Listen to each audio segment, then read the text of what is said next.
why not this one? Let's try this out.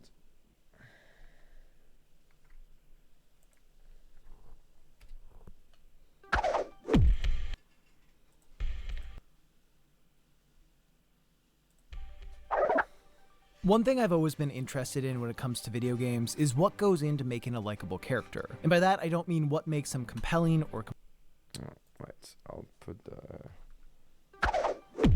some subtitles. One thing I've always been interested in when it comes to video games is what goes into making a likable character. And by that, I don't mean what makes them compelling or complex, although those things can play a factor. I simply mean what makes players like them. In the past, I've talked about some of the ways video games get players to like companions and villains, and now I want to look at the third piece of the puzzle and talk about what goes into making a likable hero. With companions and villains, the focus is on the player forming a relationship with someone else. But with heroes, there isn't that same kind of separation. It isn't a character the player is interacting with. It is one they are interacting as. And being put in control of a character inherently changes the way a player will look at them. Due to video games being an interactive medium, players will always have some sort of influence over how the playable character thinks. This might be in the way they approach the story, or combat, or puzzles, or any other element of the game, big or small. No matter what, the player is part of the protagonist. However, this connection can be tricky to maintain. The general concern a lot of developers seem to have is that if the player becomes detached from the hero for any reason, then they'll be less invested in the game as a whole. When considering that potentially millions of people may play any given title, it makes sense to not want to take that risk. So in response to this, a lot of developers opt to create heroes with either no real personality or a relatively muted one. The idea being that players can more easily project themselves onto the character. Some games do this through a silent protagonist, others allow players to create their own character, and a lot end up having heroes with defining traits that are generally inoffensive. That isn't to say that there aren't video game protagonists with likable personalities. It's just that more often than not, they end up being a little more on the reserved side. It's okay for an NPC to be over the top because the player will have limited interactions with them, but if the protagonist goes too far in any one direction, it can become grating because the player is constantly with them. So we end up getting a lot of protagonists who just feel kind of safe. They're funny, but in a quiet. So this is true, and to be honest, this is a trope that as much as I like it, I dislike it as well.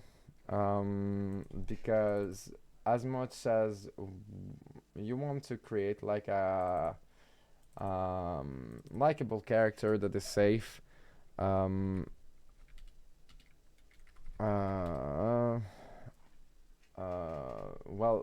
I think that like overall it's fine, but create something that someone will say that is me, you know. Let me just.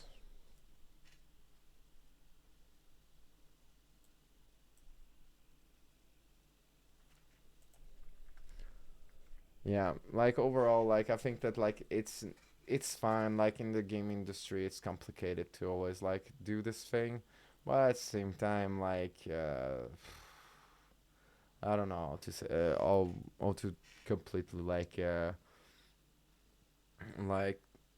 I don't know where I'm going, but like this stale characters are too much for me sometimes.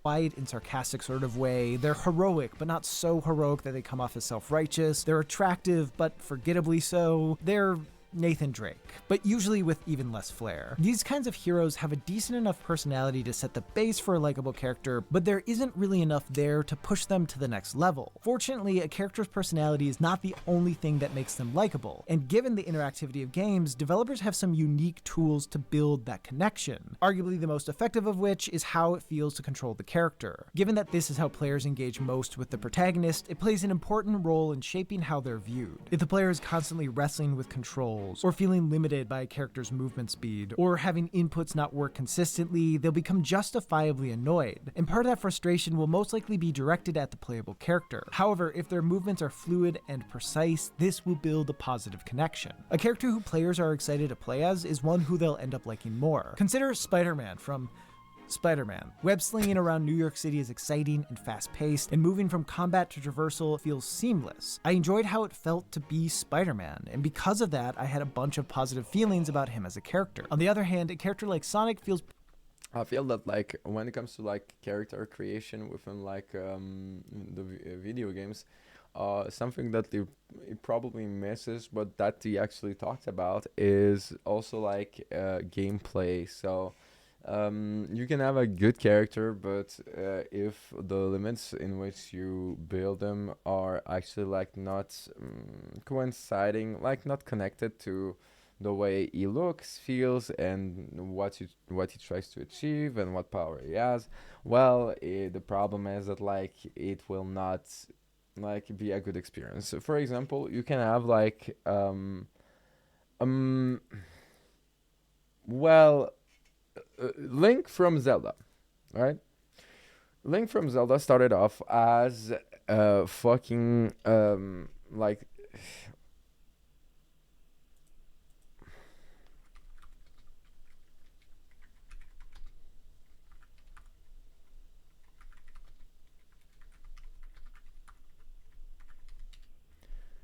right, like let's see the in game, right?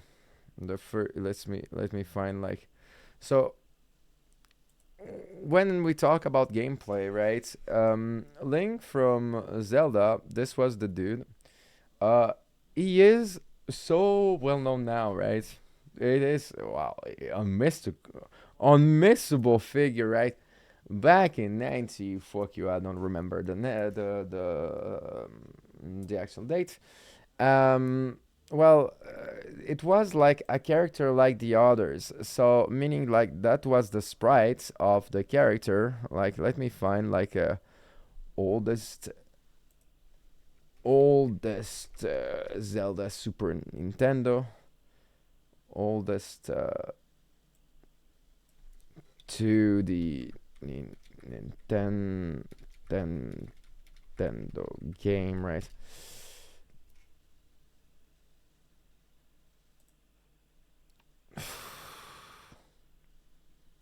Like there was one that like was looking like even. Oh, here you go. Here you go. That's the.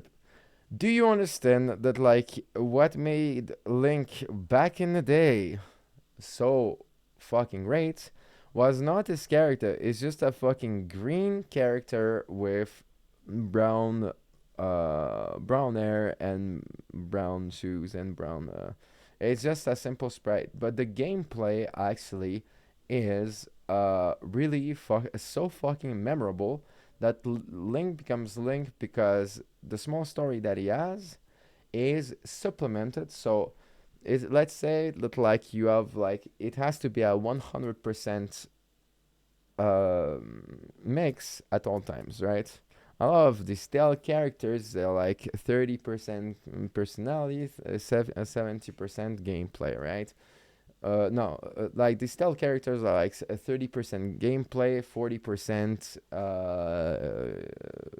character game, 30% gameplay, 40% character, right? So it does like 70%. Like, and so here it's like 20% game character, 80% gameplay, right? And so after that, you keep playing, and from this, you're like, I want more, and it becomes this, and then it becomes this, and then it becomes this.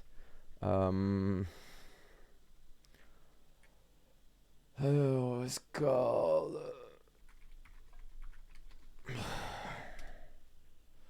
Then it becomes this, right? And then it becomes like. And then it becomes this. You get me? So, when it comes to stealth characters, like this is a good example of what he said, but what he will not mention, that gameplay creates a likable character as well. Not just a good image, not just a good personality, not just a good story surrounding or universe surrounding him. Gameplay is movement is life, right? Movement is life and it is important. And this is why you really need this to be able to understand why some characters, even as likable as you want, most adorable character, but like never fucking successful. The gameplay doesn't fucking match it. The gameplay doesn't make it shine, you know? Kind of like, let's say, Kirby, like, that is like a likable character, like, let's say Kirby, right?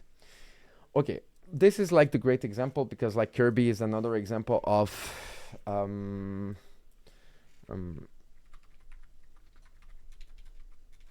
Kirby is even the first, even simpler. It is a ball, and this is it, right? But the gameplay allows them to show a character that is so able and so cool, right? Do you understand how fucking like fucking empty and full of void this is, right?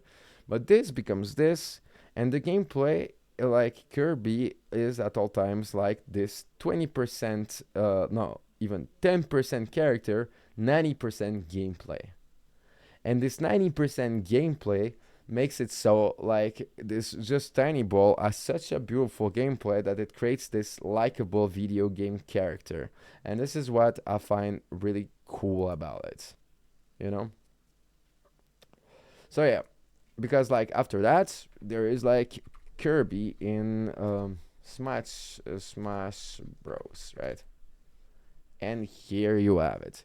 And now it's like you have like more character to work on, but it stays like this gameplay that was the roots of. So his way to move, his way to be, that made him so likable and made him a legend. Differently, but in a similar way to Link.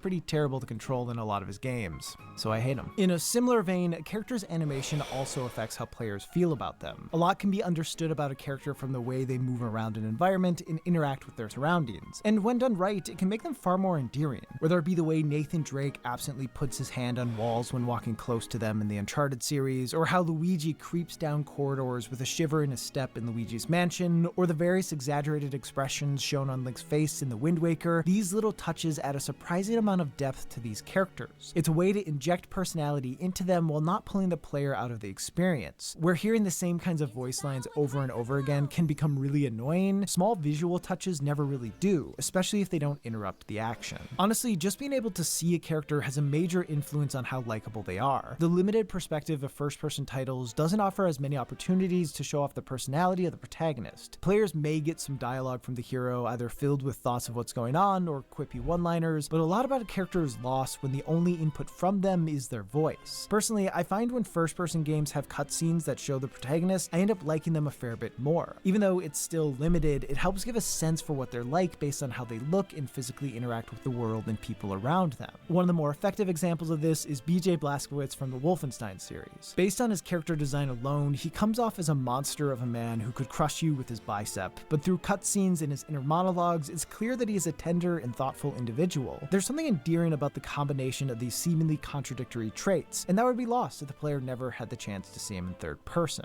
While all of these touches can highlight likable traits about a protagonist, there are some approaches that aim to build a deeper link between the player and the hero, and they typically center around how the playable character is framed within the story. Consider Firewatch. The opening section of the game presents the player with a series of choices that chronicles the relationship between the protagonist, Henry, and his wife, Julia. Through this section, players see him fall in love, plan for a future, and then lose it all, as Julia develops early onset Alzheimer's. This opening makes players feel connected to Henry not only because they made choices for him, but also because they witnessed the best and worst moments of his life. And regardless of who he is, experiencing that with him is endearing. Firewatch uses empathy to get players to relate to and like Henry, and as it turns out, this is one of the most effective ways to build a connection. And when done right, it doesn't even really matter whether or not the hero has a likable personality. It just matters that players see them from a certain perspective. Take Joel from the last. So this is also like something important when it comes to like world building. Fuck being nice. Fuck being real. Like no, fuck being nice. Like glory to the real, hail to be real. you know, because like multi-distinctive, multi-tinted like characters are where it's like depicts something well, the same fucking like answers over and over, like makes you just want to smash your whole fucking like configuration, like your computer, your console, just because like just because just because you're like, but man, like fucking react, or like just like for me, like it's like you do something or kill yourself. Like I don't fucking know, you know. And basically, like it is something that like it is important, you know. So yeah, no, I think that like it's important to just like not always be nice, not always like be real. That's and that's also like an important lesson in life. Be real with others. Like don't be nice, be you. Last of Us. While he has a bit of that good old Southern charm and does act as a protector for other characters players care about, it's hard for me to call him likable. He's cold and distant, and he also brutally kills a lot of people, many of whom don't deserve it. However, Yeah, but also like when playing video game characters, a lot of people are like teenagers, young adults, and basically they want to relate to someone and they want to actually like, well, become like closer to what they will see as a hero or as a villain. And the thing is that like being real adds re- reli- relatability. So people can relate and like identify themselves as the hero, and when they play it, it actually like makes it so um it actually makes it so like you actually enjoy playing because you feel like the character. It's kind of like, to be fair, it's kind of like you're like, if you don't relate too much, you play the character, you never feel you. It's a discussion about immersion, right? It creates like this immersion, and you get out of the game and you get, like these movies where like you really root for the characters and you get out of the cinema, like of the movies, and you're like, damn, I'm not in this story anymore, and you're almost sometimes it almost like makes you feel fucking sad about this, like it also makes you almost makes you fucking like depressed about it. It's just like, I wish I could stay, like I wish I could stay, and then you go back to your life and whatever. But here is like in video games it happens too, where like you finish your game and it's like, fuck man, why doesn't this go further? Like why can't I like see more facets of this character? Why can't I see like more colors? Like we never got to fucking see him like what, like react to snow, right? Or like to fucking see to see the day rise, the dawn of the day, right? And this is something really important when it comes to like this is what good character creation and good character building is all about. I found myself liking him throughout the majority of the playthrough, and that's because within the first 20 minutes of the game, I witnessed the worst moment of Joel's life. I liked Joel because I thought I knew Joel. I experienced his loss alongside him and felt like I understood him because of it. This led to me excusing a lot of his actions in the name of his trauma, so much so that it wasn't until just before the end that I realized, oh yeah, this is very not good. The game is set up in a way where players will have a lot of patience for Joel. They've seen what he's gone through. They've seen how he has changed because of it. But also, they see that there is hope of him becoming a better man. Which, yeah, doesn't happen, but all of this did get me to like him up until the point where it was clear that he couldn't be redeemed. Of course, the effectiveness of this approach really depends on how well it is presented. The God of War series has been trying to get players to empathize with Kratos since the first game, but given the depth of his depravity, along with him being pretty terrible even before anything happened to his family, the series' early attempts always kind of missed the mark. With that said, the previous shortcomings did set a good foundation for God of War 2018, which starts off with Kratos losing his wife. Only this time, instead of seeking a way to unleash his anger, he sets out with his son to fulfill her final request. For players new to the series, he's endearing because his grief is relatable, and for players who are already familiar with the character, this shift in the way he responds to loss shows his capacity for change, helping to reset some of the lingering opinions about his past indiscretions. While it can certainly run the risk of aggravating a portion of the audience, redemption is a solid way to get players to like a protagonist. It makes it so the hero can be a little more rough around the edges, but also it gives people a reason to root for them. Like Lee Everett from The Walking Dead and John Marston from Red Dead Redemption. Both are characters who have done terrible things in their past, and the player is introduced to them at the exact moment where they're forced to confront those things. While both games provide multiple ways for each character to find redemption, by leaving room for them to become better people, it gives players the chance to grow a connection with them and be endeared by their change.